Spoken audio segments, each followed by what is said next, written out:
What's going on, 22 Comics, and today we are going to talk about one of the three, in my opinion, essentials to comic book collecting to learn how to press your books. Now, the easiest and fastest way to do it is with a clamshell type press. I do have one of the cheaper end Amazon presses. I'm going to leave a link in the description. It'll be an affiliate link, so if you do click on it, if you do decide to buy it, I will get a kickback from that.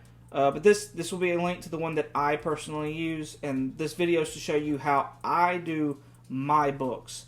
This is not to say that you should do your books this way. I think you should thoroughly test your machine. I think you should thoroughly use comics you really don't care much about to fine-tune your machine. Your area may be different than mine. Your region may be different than mine. The device you get may be different than mine. There's lots of variables. You need to test things out. You need to try different things. This is also going to be for copper to modern age books. So these are things that I do for them. All right, and don't worry, we're gonna have a better video of like how I do it. So don't think that the whole video is going to be like this. The things that I want you to have a press. It's going to make it easier for you. I also want you to have something to be able to mist your books. Lots of people do a humidity chamber. You can find videos on how to do that. There's people that use closed steamers. You can find videos on that. I use a facial steamer. To me, it puts out a lot more steam, and mine's actually got different settings and stuff on it, so I can adjust it that way. So just find something that an iron. I do not suggest an iron. That's me personally. Mine just didn't put out enough steam. It's not that I didn't try it. It's just it didn't put out enough steam. And sometimes irons have a tendency of like spitting out droplets, and you don't want that at all. All right, that's not going to help you at all. It's going to make your life worse. I also want you to have some magazine boards.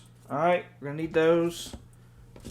I want you to have some kind of Reynolds baking sheets, some Teflon paper, some silicone paper, some kind of baking something. This is a heat transfer, all right? So find something of that nature. I use the Reynolds kitchen stuff. It's just what I've used. It's what I've always used. And then I want you to get some cardstock, all right? I don't know what weight this is, and I apologize. If I was to go buy some, I would buy some around 60 pounds to 100 pounds. That's what I would do. And then, you know, somewhat of a raggedy book. This was a 50-cent X-Men book that I picked up at the Alabama Comic-Con. You might have seen it in the video. If you haven't watched it yet, you should go watch that. So yeah, let's dive in this, and let me show you how I work these books and how I get stuff done. Alright, so the first thing we're going to do is we're going to go ahead and get whatever we're going to mist our books with, or put humidity to our books with. Get that warming up. Alright, while that's warming up, I'm going to go ahead and I'm going to put one of these magazine boards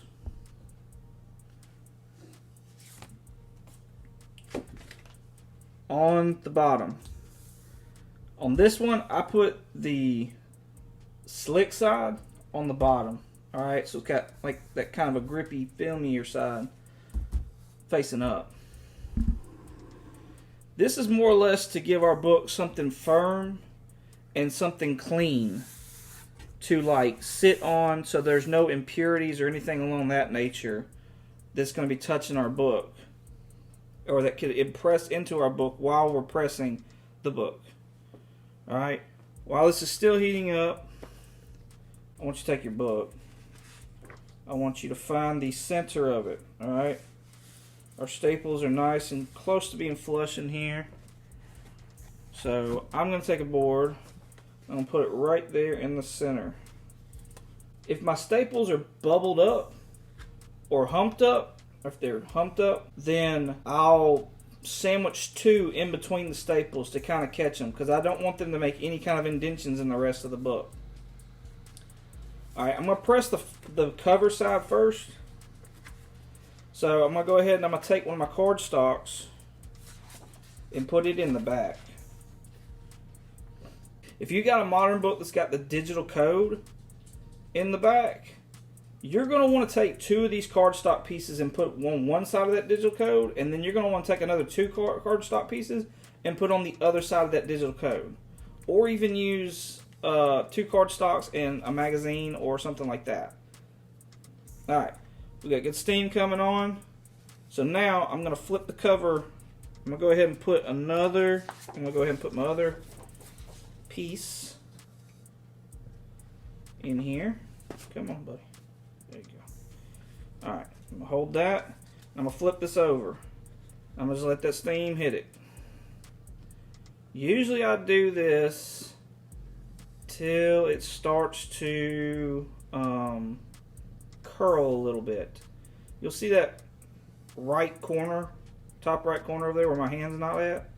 It'll start to curl over, or I'll actually start to feel like moisture on my fingertips. And then once that happens, I know we're pretty good on the moisture part. I go ahead and I let it hit that spine and all that front cover, because I want all that to be good and moist. This is going to loosen up all the fibers in that front cover. Once I have it good and moist, I'm going to take one of my Reynolds sheets. I'm going to throw it on top like that. Smooth it out. Turn this off because it'll get on my nerves. Swing that back. Throw this in here. Cover up. I'm going to throw a magazine board with the glossy side facing down. Swing this around, and I'm going to push it down. Alright, but I'm not going to clamp it down yet. I'm going to kick this on. Alright, sorry about that. I have to pause it for 1 minute. I wanted to hand out some information that I thought would be helpful, since I keep saying the temperatures that you do this at and the time limit may be different. When I started doing this, I started pressing my modern books at 150 degrees for 1 minute, and then I've changed it from there. So I've heard this from a lot of people that do it this temperature and this time limit. So I think this would be a good place to start, but I encourage you to go seek out more information as good starting points. Alright, let's get back to the video. I've got mine set at a temperature of 160 degrees, and I'm going to have it run for 2 minutes. Alright. So I do it this way so that it goes ahead and starts preheating the book. It starts preheating that cardstock paper and things of that nature. This just seems to be the temperature and the time and everything that works well for me. Again, the temperature may be different for you. The time may be different for you. Things of that nature may be different for you. You're going to have to test things out and try them out. That's why it's important for you to do this on a book that's not necessarily a nice high-grade copy or anything of that nature. I want y'all to see also, here's my lever. Alright. It's not completely 90. Okay, it's a little below. Alright, and it's just, you don't want to be really firm pressure or anything along those lines. You don't want it to be hard to push this down. You want it to be just enough to where it gives some resistance. Alright. The cooling time for me on a modern book is 2 hours after it's done cooking. Alright, so now we're at 160. I clamp this down and I hit enter, and it runs for 2 minutes. Alright, so let's go ahead and let's let this run for 2 minutes, and then we'll get back. Alright, we're almost ready, and we're set up for the next setup. Alright, it is done cooking now. You hit enter, let this up, turn it off, because if you don't, it'll stay at that temperature of 160, and you don't want to do that. You want to start cooling off now. So just turn it completely off. If it makes you feel better to unplug it, unplug it. I don't do that. I just turn mine off. That's just how I roll. Now, if you're like me and you do several books at one time, you can either buy a bunch of clamps and let them cool like this. Okay? That gets expensive though. I've gotten to where I buy these acrylic sheets. I'm trying to remember the width of this. I'm not positive what the width is. I will have a link to these that I buy. I bought them off Amazon in the description. And these are good for me, these are good for cold pressing boards. So, and I usually put a sticker on one side so that I use the same side for the book every time. So let me put that down. Lift this up. Now what I'm going to do is I'm going to transfer my book to this magazine board. Come on. Papers, everything. I leave everything. Leaving the Teflon on there just makes it easier to move the book around. Once I get the book on the magazine board, I go ahead and I put my acrylic board on top.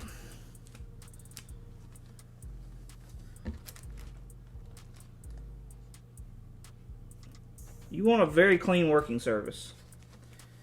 You don't want a bunch of debris. It makes it way more difficult. Anyways, alright. And then I sit it there and I let it sit for 2 hours.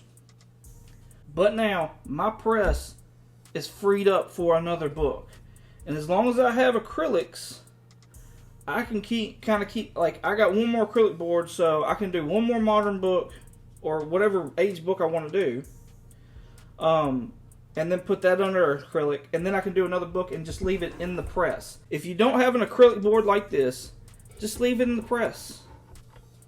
Just release, just after it's done cooking, release it and just leave it. Just leave it there for 2 hours, and it'll be great.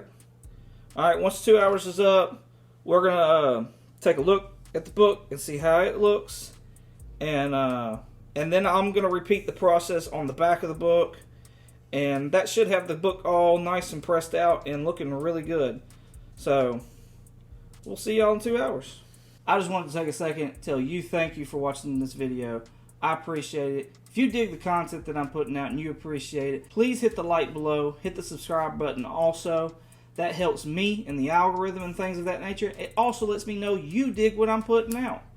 So, again, thank you very much for checking the video. Let's watch the rest of it and see how this book turns out.